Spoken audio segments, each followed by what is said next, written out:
اللهم لك الحمد أنت قلت وقولك الحق المبين.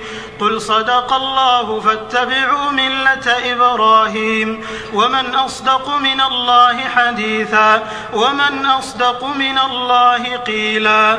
لا إله إلا الله المتوحد في الجلال بكمال الجمال تعظيما وتكبيرا، المتفرد بتصريف الأمور على التفصيل والإجمال تقديرا وتدبيرا، المتعالي بعظمته ومجده، الذي نزل الفرقان على عبده ليكون للعالمين نذيرا.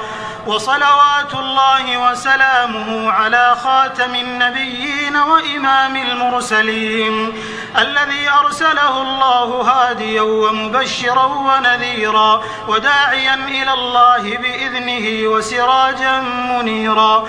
ونحن على ما قال ربنا وخالقنا من الشاهدين، ولما أوجب وألزم غير جاحدين، والحمد لله رب العالمين. اللهم لك الحمد كله ولك الشكر كله، وإليك يرجع الأمر كله علانيته وسره، فأهل أنت أن تحمد وأهل أنت أن تعبد وأنت على كل شيء قدير.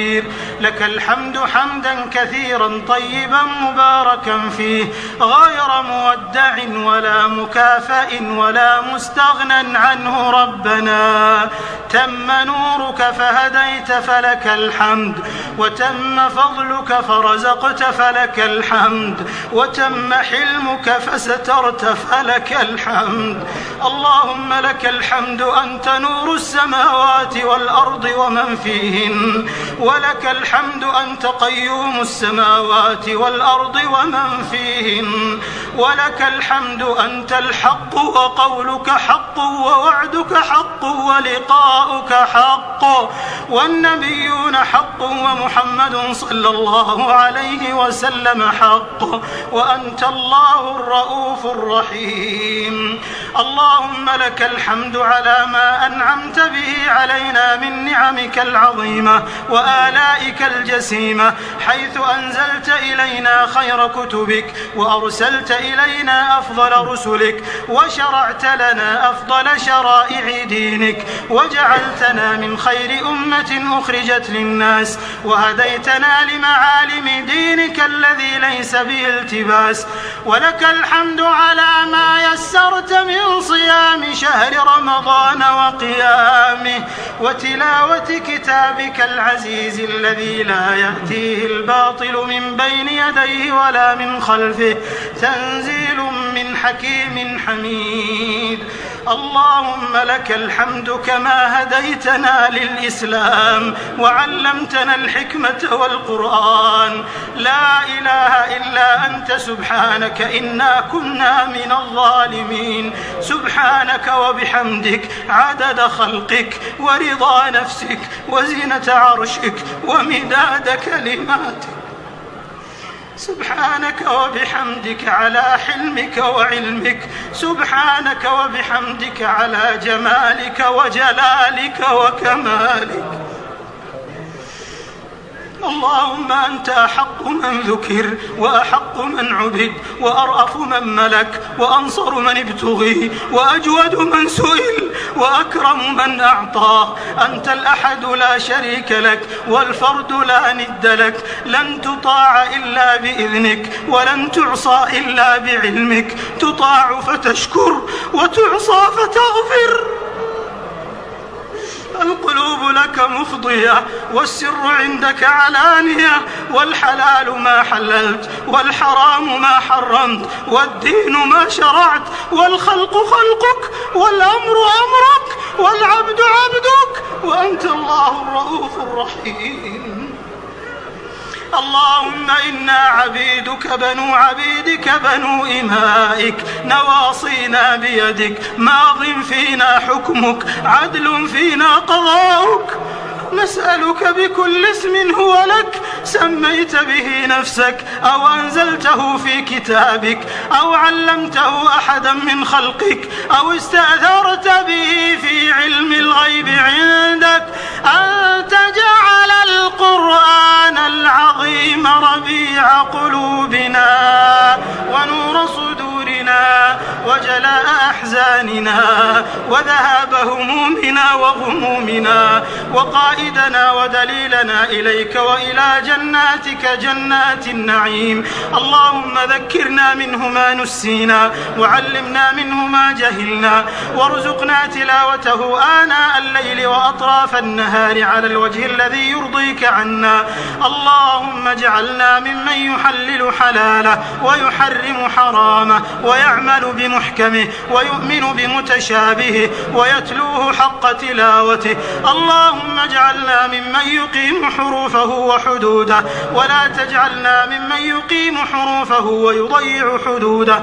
اللهم اجعلنا من أهل القرآن الذين هم أهلك وخاصتك يا ذا الجلال والإكرام.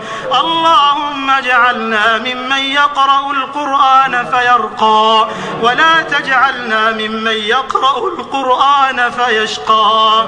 اللهم اجعلنا ممن يقال لهم في الجنان اقرأ وارق ورتل كما كنت ترتل في الدنيا فإن منزلتك عند آخر آية تقرأها برحمتك يا أرحم الراحمين. اللهم اجعل القرآن العظيم لقلوبنا ضياء ولأبصارنا جلاء ولأسقامنا دواء ولذنوبنا ممحصا وعن النار مخلصا. اللهم أسكننا به الحلل وألبسنا به الظلل وأسبغ علينا به النعم وادفع به عنا النقم واجعلنا به عند الجزاء من الفائزين وعند النعماء من الشاكرين وعند البلاء من الصابرين. ولا تجعلنا ممن استهوته الشياطين فشغلته بالدنيا عن الدين فأصبح من النادمين وفي الآخرة من الخاسرين. اللهم انفعنا وارفعنا بالقرآن العظيم الذي رفعت مكانه وأيدت سلطانه وبينت برهانه وقلت يا أعز من قائل سبحانه فإذا قرأناه فاتبع قرآنه ثم إن علينا بيانه أحسن كتبك نظاما وأفصحها كلاما وأبينها حلالا وحراما محكم البيان ظاهر البرهان محروس من الزيادة والنقصان فيه وعد ووعيد وتخويف وتهديد لا يأتيه الباطل من بين يديه ولا من خلفه تنزيل من حكيم حميد. اللهم أوجب لنا به الشرف المزيد وألحقنا بكل بر سعيد ووفقنا للعمل الصالح الرشيد.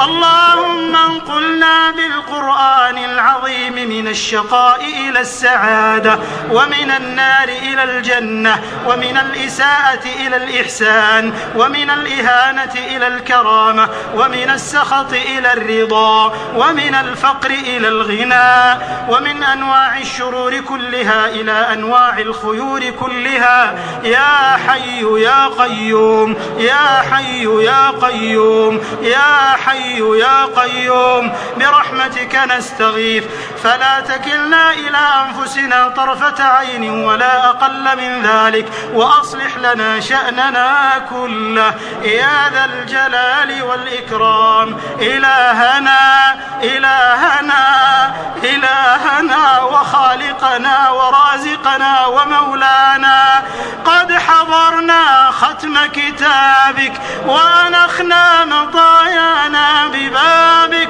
فلا تطردنا عن جنابك فإن طردتنا فإنه لا حول لنا ولا قوة إلا بك. يا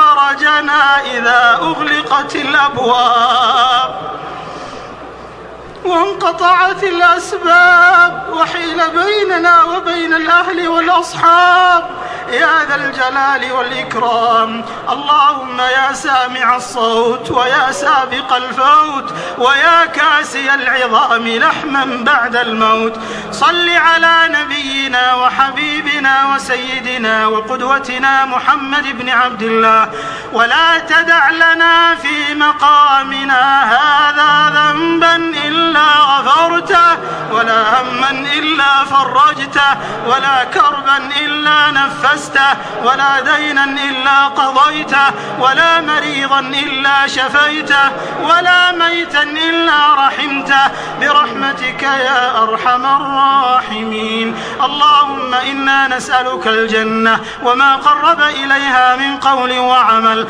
ونعوذ بك من النار وما قرب إليها من قول وعمل.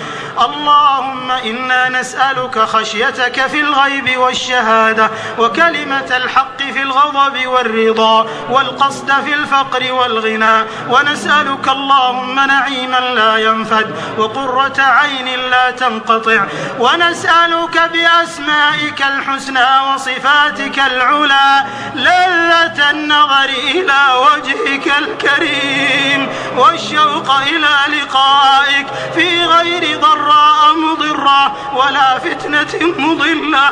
اللهم اغفر لجميع موتى المسلمين الذين شهدوا لك بالوحدانية ولنبيك بالرسالة وماتوا على ذلك. اللهم اغفر لهم وارحمهم وعافهم واعف عنهم وأكرم نزلهم ووسع مدخلهم واغسلهم بالماء والثلج والبرد ونقهم من الذنوب والخطايا كما ينقى الثوب الأبيض من الدنس. اللهم ارحمنا برحمتك إذا صرنا إلى ما صاروا إليه تحت الجنادل والتراب وحدنا رهيني أعمالنا. اللهم اغفر لمن مضى من ولاة أمورنا وعلمائنا وأقاربنا وإخواننا المسلمين. اللهم جازهم بالحسنات إحسانا وبالسيئات عفوا وغفرانا.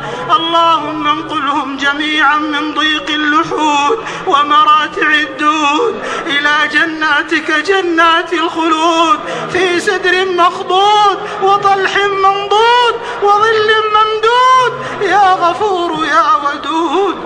اللهم إنا نسألك بوجهك الجنة، اللهم إنا نسألك بوجهك الكريم الجنة.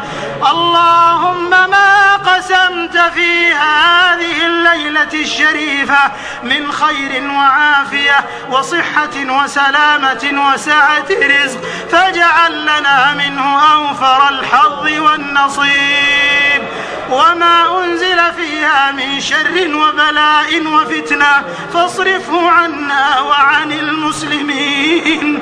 اللهم اغفر لنا في ليلتنا هذه أجمعين، اللهم اغفر لنا في ليلتنا هذه أجمعين، اللهم اغفر لنا في ليلتنا هذه أجمعين،